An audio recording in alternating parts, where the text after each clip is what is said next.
नमस्कार, जय श्री कृष्णा, राधे राधे। प्रिय मित्रों, एक बार आपका फिर से हमारे YouTube चैनल पर स्वागत है। दोस्तों, आज की वीडियो बहुत ज़्यादा ज्ञानवर्धक और धन प्राप्ति का मूल मंत्र है। आज की इस वीडियो में हम बात करेंगे आखिर औरत का वह कौन सा अंग बेशर्म होकर दबाने या चूसने से अचानक अपार धन की प्राप्ति होती है। लोग औरत का कौन सा अंग दबा और चूसकर अमीर बन जाते हैं। जो भी मनुष्य औरत का यह अंग दबाता या चूसता है, उसके घर में सदा माँ लक्ष्मी का वास रहता है और माँ लक्ष्मी की कृपा सदैव बनी रहती है। तो दोस्तों, आज की इस वीडियो में हम बताएंगे औरत का वह कौन सा अंग जिसे हर पुरुष को दबाना या चूसना चाहिए। नमस्कार दोस्तों, आप सभी का स्वागत है आज की इस बेहद ही ज्ञानवर्धक जानकारी भरी वीडियो में। दोस्तों, आपको पता चल ही गया होगा कि आज की वीडियो में हम क्या सीखने जा रहे हैं। दोस्तों, चैनल को सब्सक्राइब करें और हर हर महादेव लिखना ना भूलें। साथ जो इस वीडियो को लाइक और सब्सक्राइब करें, लक्ष्मी माँ उसके घर पर सदा कृपा दृष्टि बनाए रखें। दोस्तों, एक बार की बात है, एक गांव में शिव नाम का व्यक्ति रहता था। वह अपनी पत्नी से बहुत ज्यादा परेशान था क्योंकि उसकी पत्नी बात बात पर हमेशा उसे ताना मारा करती थी, तुम्हारे पास है ही क्या, घर में खाने तक को कुछ नहीं है। दोस्तों, उसके घर में बिल्कुल कंगाली छा गई थी। एक भी रुपया नहीं था और उसके घर में खाने के लिए अन्न का एक दाना तक नहीं था। दोस्तों, एक तो घर में खाना नहीं, ऊपर से पत्नी का ताना। वह बहुत परेशान हो गया, उसे समझ नहीं आ रहा था मैं क्या करूं। एक दिन की बात है, शिव अपने घर से एक सुनसान रास्ते पर निकल गया। वह उस सुनसान रास्ते पर चल ही रहा था कि उसे एक साधु तपस्या करते हुए दिखाई दिए। वह उनके पास जाकर बैठ गया। जब साधु ने अपना तप खत्म किया तो शिव उनके सामने रोने लगा। साधु ने शिव से कहा, पुत्र, तुम्हें क्या दिक्कत है? तुम क्यों रो रहे हो? आखिर तुम्हें क्या परेशानी है? तब शिव ने साधु महाराज से कहा, हे महाराज, मेरी एक पत्नी है जो कि मुझे रोजाना ताना मारती है। मैं गरीब हूँ तो मैं क्या करूँ, कितना भी कुछ कर लूँ लेकिन धन कमा ही नहीं पाता। अभी तक एक छोटा सा धंधा था, वह भी पत्नी के क्लेश की वजह से चौपट हो गया। वह दिन रात मुझसे झगड़ा करती है। अब तो मैं दाने दाने के लिए परेशान हो गया। हमारे घर में खाने के लिए कुछ भी नहीं है, इसके अलावा पहनने के लिए वस्त्र भी नहीं है। लेकिन मैं अपनी पत्नी को समझाता हूँ कि वह मुझे ताने ना मारे, मुझसे झगड़ा ना करे, लेकिन वह बिल्कुल भी नहीं मानती। साधु जी, इसी वजह से मैं बहुत ज़्यादा परेशान हूँ, इसी वजह से मैं घर छोड़कर यहाँ आया था। साधु जी कहते हैं, रो मत बेटा, मैं तुम्हें ये काम बताने जा रहा हूँ। तुम्हें औरत का सिर्फ यह अंग बेशर्म होकर दबाकर या चूस लेना है। अचानक तुम्हारे घर में धन की प्राप्ति हो जाएगी, तुम देखते ही देखते अमीर बन जाओगे। साधु जी कहते हैं, जो भी पुरुष औरतों का यह अंग दबाता या चूसता है, उसके घर में कभी भी धन की कमी नहीं रहती है और ना ही उसके घर में लड़ाई होती है, या जो भी व्यापार करता है उसमें हमेशा तरक्की होती है। साधु जी ने कहा, अब मैं तुमको औरत का वह अंग बताने जा रहा हूँ, इसे ध्यान से सुनना और अपने जीवन में इस पर जोर करना। तब शिव साधु जी महाराज की बातें बहुत गौर से सुनता है और कहता है, जितना जल्दी हो सके मुझे ये बता दो। दोस्तों, तभी साधु जी महाराज उस आदमी को एक कहानी सुनाते हैं और बताते हैं, एक नगर में एक किसान रहता था। उसके बहुत सारे खेत थे जिस पर वह दिन रात मेहनत करता था। उसके घर में किसान और उसकी पत्नी रहा करते थे। उस किसान और उसकी पत्नी ने आपस में बहुत ज़्यादा प्रेम था। उसके घर में किसी भी प्रकार की लड़ाई झगड़ा या क्लेश नहीं होता था। इसी वजह से उसके घर में सदैव माँ लक्ष्मी का वास रहता था और उसके खेतों में इतनी ज़्यादा पैदावार होती थी कि वह दिन प्रतिदिन और अमीर होता जा रहा था। उस किसान और उसकी पत्नी ने इतना प्रेम था कि आसपास के लोग उन्हें देखकर जल जाया करते थे। धीरे धीरे उसके पूरे गांव के लोग जान गए, किसान और उसकी पत्नी में बहुत ज़्यादा प्रेम है। धीरे धीरे यह बात उस नगर के राजा तक पहुंच गई। दोस्तों, किसान और उसकी पत्नी की बात जब राजा के पास पहुंचती है तो राजा भी उसके प्रेम की काफ़ी ज़्यादा तारीफ करते हैं। वह सभी से बताते हैं कि हमारे नगर में एक किसान और उसकी पत्नी रहते हैं जिनमें कभी भी लड़ाई झगड़े नहीं होते हैं। उन दोनों में आपस में इतना प्रेम है कि मैंने ऐसा अपनी जिंदगी में कभी भी नहीं देखा। एक बार की बात है, राजा पूरे नगर में ढिंढोरा पिटवाते हैं कि इस नगर में जितने भी लोग हैं वो सभी अपने घर में घी का दिया जलाएं।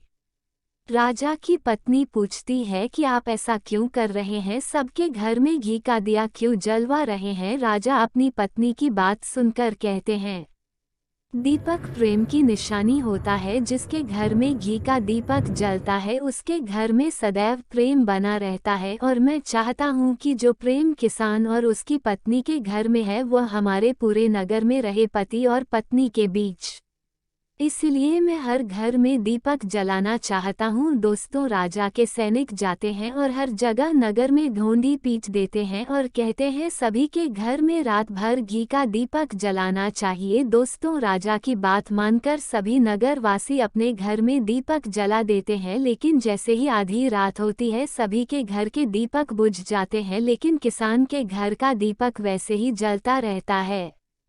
दोस्तों, दीपक हमेशा किसान की पत्नी जलाती थी, लेकिन उसकी बात नहीं मानती थी। वो हमेशा अपनी मनमानी करती थी, उसका जो भी मन करता था वह वही काम करती थी। लेकिन किसान को इस बात से कोई भी दिक्कत नहीं होती थी, क्योंकि किसान बहुत समझदार था। किसान सोचता था यदि मैं अपनी पत्नी को रोक टोक करूंगा तो घर में बेवजह ही लड़ाई झगड़ा होंगे। इसी वजह से कई चीजें किसान अपनी पत्नी की ये बातें अनदेखा करता था। किसान इस वजह से अनदेखा करता था कि उसके घर में प्रेम बना रहे। राजा अपने महल में छोड़कर पूरे नगर का नजारा देख रहे थे। उन्होंने देखा कि सारे नगर में किसी के घर में दीपक नहीं जल रहा है, लेकिन किसान के घर में दीपक जल रहा है। तब राजा अपनी रानी से बोलता है कि देखो, किसान और उसकी पत्नी के घर में दीपक जगमगा रहा है, लेकिन पूरे नगर में कहीं भी दीपक नहीं जल रहा है।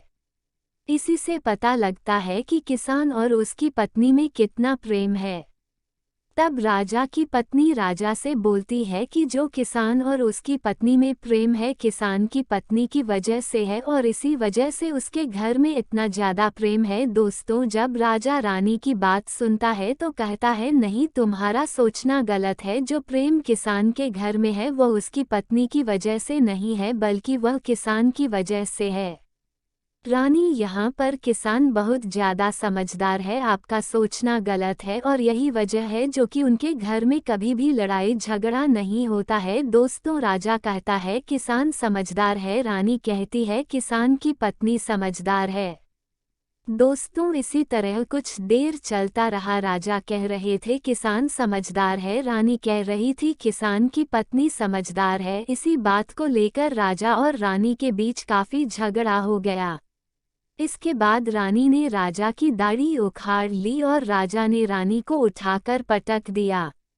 इसके बाद राजा कहता है, हम लोगों को झगड़ा करने की जरूरत नहीं है, क्यों ना हम किसान और उसकी पत्नी की परीक्षा ले ले, सारा दूध का दूध और पानी का पानी हो जाएगा। लड़ाई करने के बाद इस बात पर राजा और रानी दोनों सहमत हो गए और दोनों की परीक्षा लेने के लिए तैयार हो जाते हैं। तब राजा अपने महल में जाता है और एक पुरुष सैनिक को बुलाता है और पुरुष सैनिक से बोलता है कि तुम किसान के पास जाओ और जो प्रश्न मैं तुमसे बोल रहा हूँ वह तुम किसान को बोल देना। वह पुरुष सैनिक बोलता है, ठीक है महाराज। वह पुरुष सैनिक राजा की बात सुनकर किसान के पास जाता है। उस समय किसान की पत्नी खेतों में गई थी, लेकिन किसान की कुछ तबीयत ठीक नहीं थी, इस वजह से वह खेतों पर नहीं गया था। इस समय पूर्व सैनिक किसान के घर पहुंच जाता है और किसान से कहता है, मैं राज दरबार से आया हूँ, राजा साहब ने मुझे भेजा है।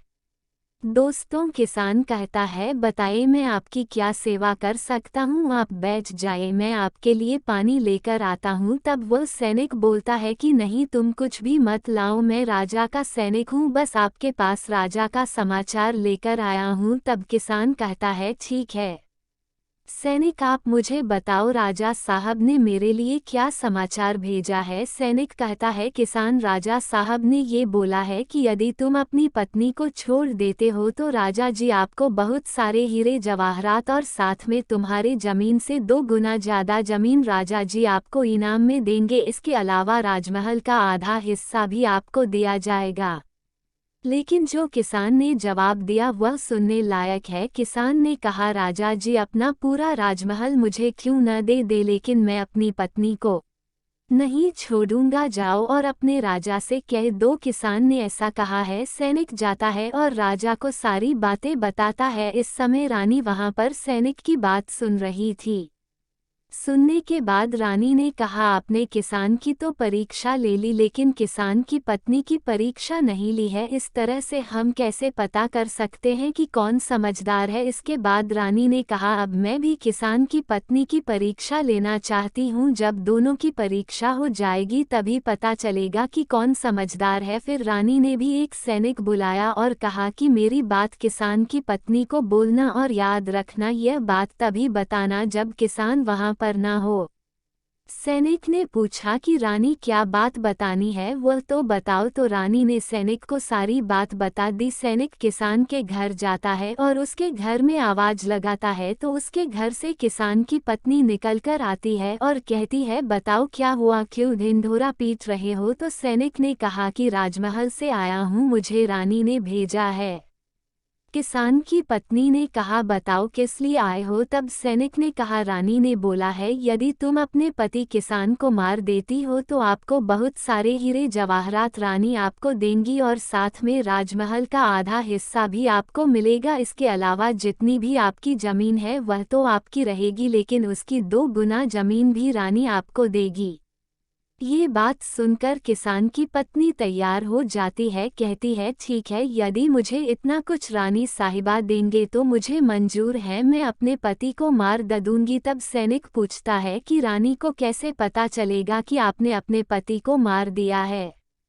तभी किसान की पत्नी बोलती है, मेरे घर में जो दीपक जल रहा है, जब मैं किसान को मार दूंगी तो उसे बुझा दूंगी, तभी आपको पता चल जाएगा कि मैंने किसान को मार दिया है। अब सैनिक किसान की पत्नी की बात सुनकर राजमहल जाता है और रानी को सारी बात बताता है।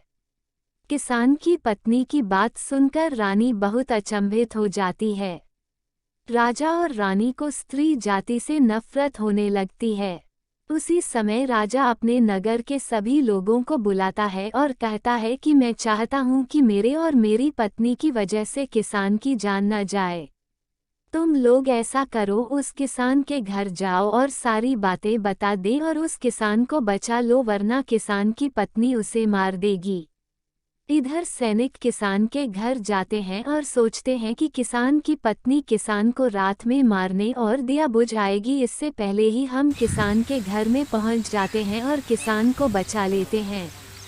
दोस्तों, जैसे ही राजा के सैनिक किसान के घर पहुंचते हैं तो देखते हैं कि किसान तो मरा पड़ा हुआ है। तो सैनिक किसान की पत्नी से बोलते हैं कि तुमको तो किसान को रात में मारने के लिए बोला गया था, लेकिन आपने अभी किसान को क्यों मार दिया। तब वह किसान की पत्नी बोलती है कि किसान को तो मुझे मारना ही था, रात में तो मुझे सिर्फ दिया ही बुझाना था, इसलिए किसान को तो मैंने दिन में ही मार दिया है। सभी सैनिक तुरंत ही किसान के घर से दौड़े दौड़े जाते हैं और राजा रानी को सारी बातें बताते हैं। राजा और रानी क्रोध से आग बबूला हो जाते हैं। इसके बाद राजा और रानी किसान की पत्नी को बंदी बनाकर लाने के लिए अपने सैनिक से कहते हैं। सैनिक जाते हैं, किसान की पत्नी को बंदी बनाकर ले आते हैं। राजा किसान की पत्नी से पूछता है, ऐसा तुमने क्यों किया, तुम लालची औरत हो, तुम्हें पैसों से प्यार है। तभी किसान की पत्नी ने जवाब दिया और बताया कि मुझे तो किसान को पहले ही मारना था, वह तो मैं कोई बहाना ढूंढ रही थी, क्योंकि किसान की आदत बहुत खराब थी, वह मेरे साथ बहुत खराब व्यवहार किया करता था। तो राजा ने कहा, ऐसा क्या करता था किसान। तो किसान की पत्नी ने जवाब दिया, वह मेरे नाक का ऊपरी हिस्सा अपनी उंगली से हमेशा दबाया करते थे, इसके अलावा किसी एक काम और मेरे साथ करता था। वह किसान मेरे कान का पिछला हिस्सा अक्सर अपनी जीभ से स्पर्श किया करता था।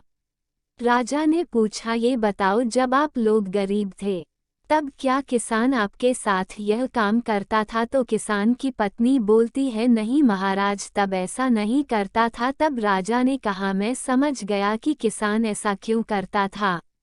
उसी समय साधु जी ने शिव से पूछा, तुम्हें कुछ समझ में आया? औरत का कौन सा अंग दबाने तथा चूसने से लोगों को अचानक धन की प्राप्ति होती है? तो शिव ने कहा है, साधु जी मुझे अभी समझ में नहीं आया। तभी साधु जी कहते हैं, अगर अभी समझ नहीं आया तो मैं फिर से आपको बताता हूँ। किसान अपनी पत्नी के साथ पहला काम करता था, वह है उसके नाक के ऊपरी हिस्से को अपनी उंगली से दबाता था। तो जिस भी मनुष्य के घर में पैसों की किल्लत है, उसे अपनी उंगली से औरत के नाक के ऊपरी हिस्से को जरूर दबाना चाहिए। दोस्तों, औरत के नाक के ऊपरी हिस्से को बहुत शुभ माना जाता है। इसी वजह से जो ये काम करता है वो हमेशा धनवान पुरुष बन जाता है। दूसरा काम है, जो भी पुरुष औरत के कान का पिछला हिस्सा अपनी जीभ से स्पर्श करता है, उसके किस्मत के द्वार खुल जाते हैं, उसे अचानक धन की प्राप्ति होती है। ऐसा इसलिए होता है क्योंकि औरत के कान के पिछले हिस्से में माता लक्ष्मी का वास होता है।